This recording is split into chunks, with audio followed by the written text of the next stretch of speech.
Number 1. My entire story sounds so ridiculous and cliche that it's hard to believe. Stuff that I would relate to a cliche horror movie. But this was my first and my only paranormal experience. That I remember, at least. If it was just me by myself, I wouldn't believe that it actually happened. It was just a dream. But to experience it with my best friend at the time made it much more real. When I was around 16, 27 now, at a friend's house on the net late at night, the usual stuff that was popular at the time to 16-year-olds, MySpace, eBaum's World, Break, etc. Suddenly, we both heard a little girl singing loudly. Our first instinct was to find the tab that the music was coming from on the computer, as a lot of websites back then have this auto-playing music when you visit. Going through all the tabs, we couldn't find what was playing, so turned off the speakers instead to get rid of it, but the singing carried on. That freaked us out a little bit.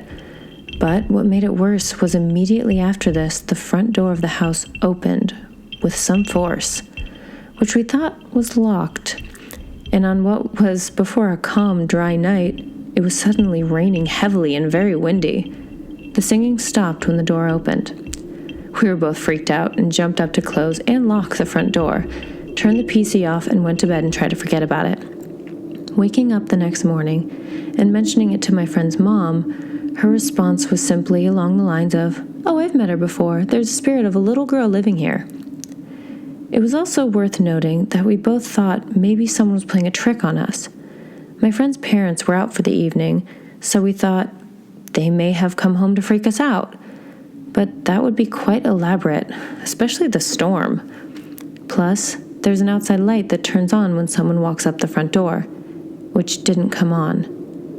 Which makes the whole thing even weirder, and possibly even more cliche, is that his house is on an estate known as Burnt Hill in the east of England. Apparently named that because it was a site used to burn witches years ago, though I haven't any proof of that. It all sounds so ridiculous, so cliche, but it happened, and it freaked us both out. Safe to say I believe in the paranormal now, though I've never had any more experiences. Number 2. I'm starting this off, I guess like many others, unexplained experiences by saying I don't really believe in the paranormal. I'm the everything has a rational explanation type of guy. But this story my mother told me of my older brother can't really be explained. It still haunts various family members. It's well and truly creepy, and I know anyone can merely claim for a story to be true. But this one really is. This took place around 22, 23 years ago when my brother was still a baby. He's 23 now. I'm 20 and wasn't born at the time. My brother seems to be fascinated with a specific corner of our living room ceiling. He used to laugh, giggle, and just stare at the corner for long periods of time. My parents chalked it up to him just being, well, a baby. However, this continued for months. My mother describes what my brother was doing, the giggling and laughing, as like he was listening to someone. If you ever talk to a baby or try to make it laugh, it looks at you intently, laughs, stops to observe some more, then giggles again. There's usually no question that the baby is fixed on you and is listening. She says that is exactly what he looked like, transfixed, with some non-existent conversation with the part of the ceiling. Fast forward 2 years, my brother's a toddler, and this is still going on. My auntie on my dad's side was babysitting my brother. He just sat there giggling to the corner of the ceiling, and she freaked the fuck out. She called her mother, my grandmother, to come to the house. She was too scared to babysit him alone. She could feel something. But I think at this time, the general consensus was my brother was, indeed, just a baby. This eventually stopped. My brother was about 3 years old now. He could talk, and he was just a normal young child. He was with my mother, grandmother, grandfather at their house. They had brought out an old photo album for him to look at. The whole time they were coaxing him to point to everyone in the pictures and name these people. He pointed to a picture of my grandmother and said, "There's Granny," and then to my mother, "There's Mom," and to my grandfather, "And that's Granddad." You get the drift. Everyone claps and says, "Yay, well done." Now this is where things get weird. They turn the page to a photograph of our grandparents and our great-grandmother, who died shortly before my brother was born. And I'll note that he hadn't seen these pictures before. He points to our grandmother again. "That's Gran." He points to Granddad. "That's Granddad." And then he points to our great-grandmother and says, "Oh, that's the lady on the ceiling." Everyone was shocked. Really shocked. They remembered the fascination with the ceiling in our house that had went on for the previous 2 years. As I write this, my mother just shared a new piece of information I hadn't heard before. I wanted to know what they said afterwards and what my brother said. And what he said made them feel worse. My mother got her breath and said, "The lady on the ceiling?" My brother replied, "Yeah, she had a black coat on." This was the first time he had seen a picture of this woman. She wasn't wearing a coat. The photo was indoors. My mother tells me that my great-grandmother was known for wearing bright colors. She would usually wear something along the lines of a bright pink top with matching bright pink shoes. But she always wore a black coat.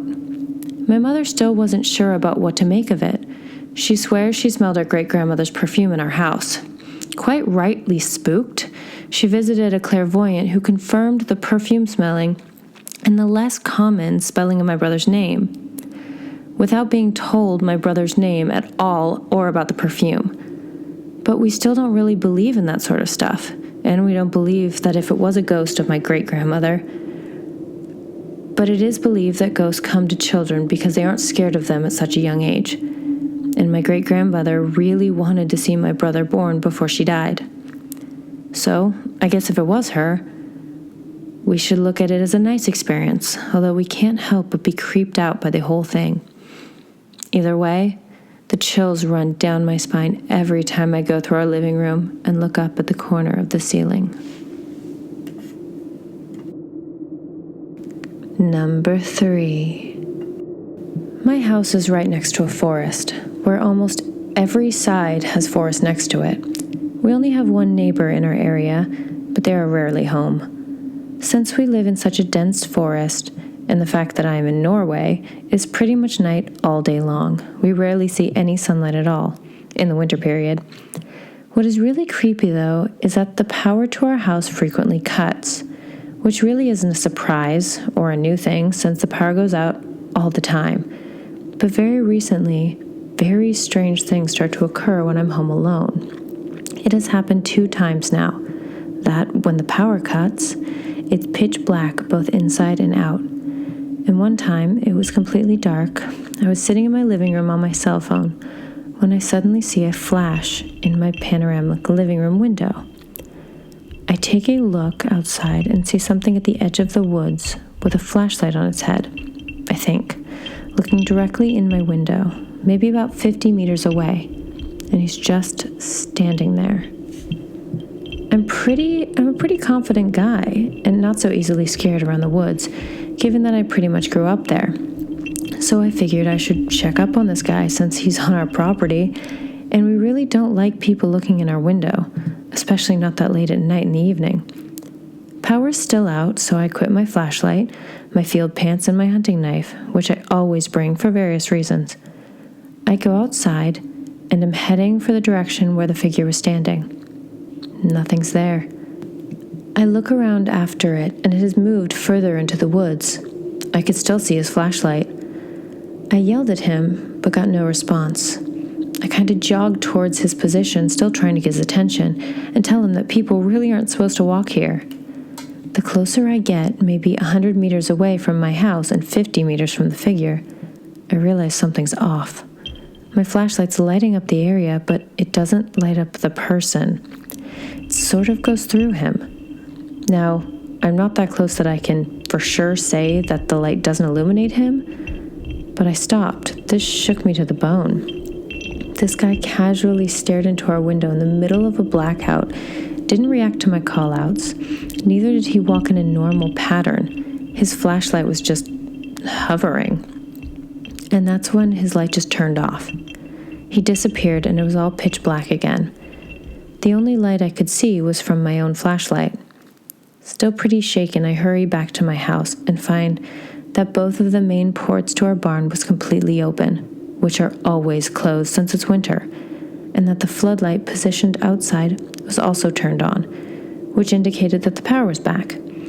Not really comfortable with the experience I just had, I decided to go to bed with all the lights lit. I had pretty much forgotten about the whole thing when about a year later, about a week from now, the same shit happened. The power was out, and again I was in my living room when I saw the same fucking flash from my window. I peeked outside, and I saw the same glow in the woods. I had remembered the occurrence last year, and I just froze. No way in hell was I going out there again. I locked all the doors, got my flashlight and my knife, and locked myself in my bedroom. The power was back in half an hour or so, and I hadn't ever been so afraid. I'm not sure who or what that thing was in the woods, or why it would only appear when the lights was out, but I'm not sure if I want to know either. The experience didn't make me afraid of the woods. I still roam late at night, but I'm much more afraid of being inside my house when it's dark. I'd much rather be out in the forest. Hey guys, thanks for listening, and I hope you enjoyed this video. If you want to hear one of your own scary stories, just shoot me an email. Remember guys, subscribe and keep it creepy.